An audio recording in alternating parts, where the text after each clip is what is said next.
نحمده ونصلي على رسوله الكريم أما بعد فأعوذ بالله من الشيطان الرجيم بسم الله الرحمن الرحيم يا إخواني إني أريد أن أتحدث أمامكم بهذه المناسبة السارة حول الآية القرآنية إنك لعلى خلق عظيم.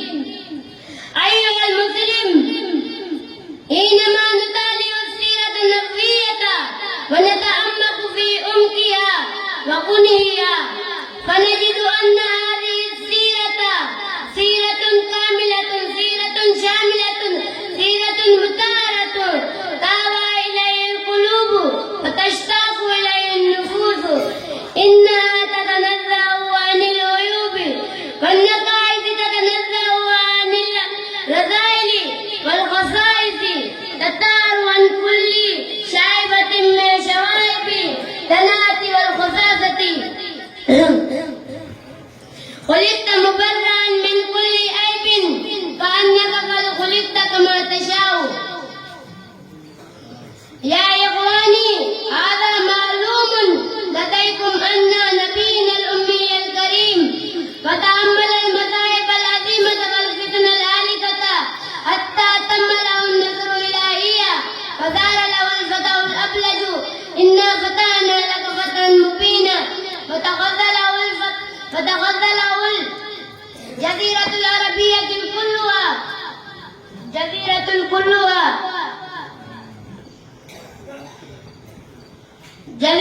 كلها وتتابع له المجتمع الجاهلي طوعا وكرها فكان في وسعه وقدرته أن ينتقم من الأعداء ويقتلهم ويعذبهم أن يستغل من الاعتداءات الجاهلة ويقضي عليهم قضاء حتميا. أيها المسلم، هذا هو النبي قال الله في شأنه إنا أعطيناك الكوثر فصل لربك وانحر إن شانئك هو الأبتر. أيها المسلم، هذا هو النبي قال الله في شأنه ورفعنا لك ذكرك.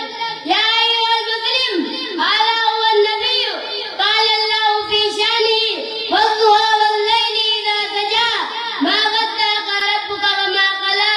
والسلام. ما شاء الله، سبحان الله سبحان الله.